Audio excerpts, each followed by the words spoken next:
नमस्ते दोस्तों, स्वागत है आपका सच का व्यू में। फिर एक बार एक नया सच जानने के लिए हमेशा की तरह ट्रेंडिंग नहीं बल्कि इंफॉर्मेटिव और अवेयरनेस पे बात करेंगे। दोस्तों, क्या आप लोगों को पता है हमारे देश के नेता, हमारे सांसद, हमारे विधायक सैलरी से नहीं बल्कि अलग अलग तरीके की सुविधाओं से करोड़ों की जिंदगी जीते हैं। जहां हमारे देश की जनता, जहां हमारा मिडिल क्लास हर रोज मर रहा होता है, ईएमआई भरकर थक जाता है, मगर हमारे देश के सांसद और हमारे देश के विधायक लाखों की सैलरी लेकर करोड़ों की लाइफस्टाइल जीते हैं। इनकी सैलरी, अलाउंसेस, अलग अलग तरीके की पेंशन, सिक्योरिटीज के वजह से हमारे देश की जनता की जेब वीरगति को प्राप्त होती है। क्यों? क्योंकि हम इन्हें सदन वीर बनाते हैं। क्या वाकई ये एक्सेप्टेबल होना चाहिए? जिस देश की जनता अलग अलग तरीके की भूखमरी से मर रही है, जिस देश की जनता हर दिन मर रही होती है, उस देश में इन नेता और सांसदों की लाइफस्टाइल अगर देखोगे तो दिमाग काम नहीं करेगा। क्या आपको पता है हमारा देश इन लोगों पर कितना खर्चा करता है? इन लोगों को 1.24 मतलब 1 लाख से ऊपर की सैलरी इन्हें पर मंथ दी जाती है। Constituency charges 70,000 per month, office expenses 60,000 per month, parliamentary session के टाइम 2,500 पर डे इन्हें दिया जाता है। और यहां बात रुकती नहीं है, इसके अलावा भी अलग अलग तरीके की फैसिलिटीज इन्हें मुफ्त में दी जाती है, जैसे कि फ्री अकोमोडेशन इन्हें दिया जाता है। ट्रैवलिंग चार्जेस के लिए एसी ट्रेन का टिकट इन्हें मुफ्त में सफर दिया जाता है। 34 एयर डोमेस्टिक टिकट इन्हें दिए जाते हैं। अलग अलग तरीके की इलेक्ट्रिसिटी और टेलीफोन एक्सपेंसेस इन्हें फ्री में दिया जाता है। Water expenses free. इस तरीके की तमाम फैसिलिटीज इन्हें दी जाती है। और रास्तों पर उतरने के बाद अलग अलग तरीके की ट्रैफिक से इन्हें मुक्ति दी जाती है। हम जैसे आम इंसान को रुकाया जाता है और इनको पहले निकाला जाता है। अगर इतनी सारी सुविधाएं देने के बावजूद क्या इसके रिटर्न में हमें, हमारी जनता को कुछ मिलता है?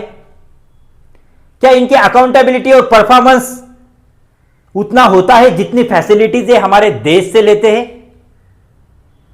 और सच सबसे बड़ी बात तो यह है दोस्तों कि ये जो नेता है, ये करोड़ों की प्रॉपर्टी इनके पास होती है, ये करोड़पति होते हैं, फिर भी हमारे देश के पैसों पर, हमारे गरीब जनता के पैसों पर इतनी सुविधाएं इन्हें मिलती है। क्या वाकई ये जस्टिफाइड है या फिर सिस्टम का मिसयूज? कहीं ना कहीं इस पर बात होनी चाहिए। और सबसे बड़ा सवाल तो यह है कि इनकी सैलरी, इनकी सुविधाएं ये खुद तय करते हैं। क्या ये सबसे बड़ा जोक नहीं है इस देश का? जब चाहे अपनी सैलरी बढ़ाने का हक इन्हें होता है, जब चाहे चेंजेस करने का हक इन्हें होता है। क्या इसमें जनता की परमिशन नहीं होनी चाहिए? जरूर होनी चाहिए। इस पे बात होनी चाहिए। जहां हमारे देश की जनता के लिए रास्ते नहीं है, सुविधाएं नहीं है, शिक्षा नहीं है, मेडिकल फैसिलिटीज नहीं है, ट्रांसपोर्टेशन की धज्जियां उड़ी है, ट्रैफिक जाम हो रहा है हर जगहों पर।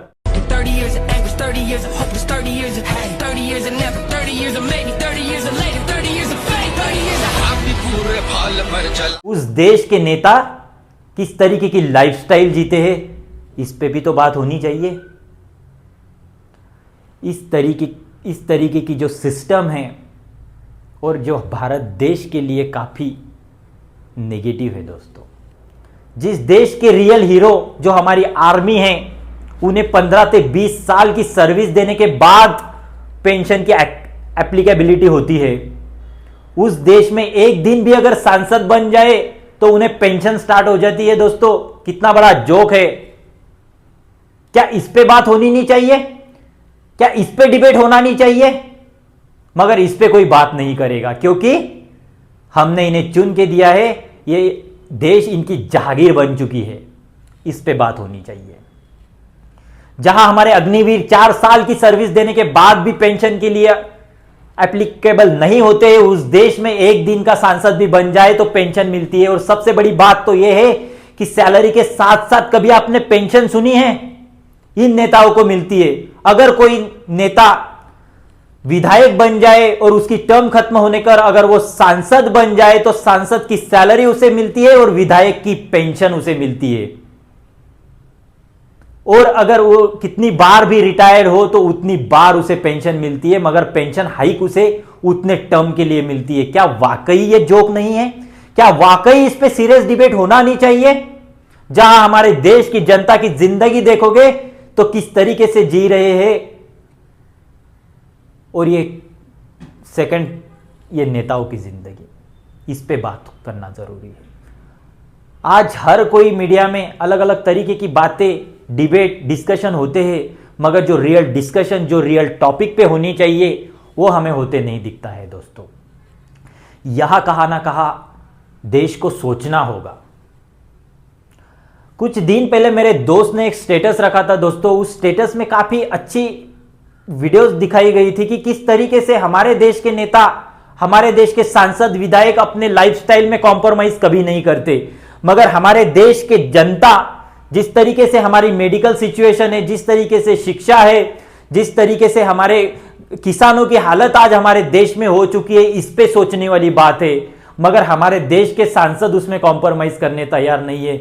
अलग अलग तरीके के सेलिब्रिटीज हो या बिजनेसमैन हो, अगर वो हमारे देश में सांसद बन चुके हैं तो वो आज भी पेंशन लेते हैं, मगर उन्हें शर्म नहीं आती कि हमारे पास कोई कमी नहीं है तो क्यों हम हमारे देश का पैसा बर्बाद करें, क्यों हम हमारे देश के गरीबों का हार्ड मनी लेने से डिनाय ना करें। इसके बारे में कोई नहीं बात करेगा। ज्ञान देने तो हर कोई आ जाएगा आपके सामने, मगर जब जरूरत पड़ती है तो देश के साथ खड़े होने की, देश के गरीबों के साथ, देश के किसानों के साथ खड़े होने की हिम्मत कोई नहीं करता है दोस्तों। मगर मीडिया के सामने, डिबेट में, प्रेस के सामने बातें करने के लिए होता है, मगर कभी किसी नेता ने पेंशन लेने से मना नहीं किया है। आज तक इतिहास में 2 ही नेता हो चुके हैं जिन्होंने भारत सरकार की पेंशन लेने से मना किया था दोस्तों, जयंत चौधरी और वरुण गांधी जी। उनके लिए भी सैल्यूट है। बातें तो आई थी मीडिया में, पता नहीं ले रहे नहीं ले रहे, डॉक्यूमेंटेशन तो हमें पता नहीं, मगर उन्होंने उतनी हिम्मत दिखाई थी कि हम पेंशन नहीं लेंगे। क्या उतनी हिम्मत हमारे देश के आज के नेता दिखा पाएंगे? क्या हमारे देश की जनता के दुख दर्द को ये नेता समझ पाएंगे? अगर आप रास्तों पर निकलते हैं तो 2 और 3 घंटों की लाइन में खड़े हमारी जनता होती है क्योंकि आपको दिक्कत ना हो। तो फिर आपको अगर कोई कमी नहीं है, अगर रिपोर्ट देखोगे तो 1400% की प्रॉपर्टीज आम जनता से ज्यादा इनके पास होती है, 1400%। फिर भी ये देश की अलग अलग तरीके की सुविधाएं फ्री में लेते हैं। क्या इन्हें कोई कमी है?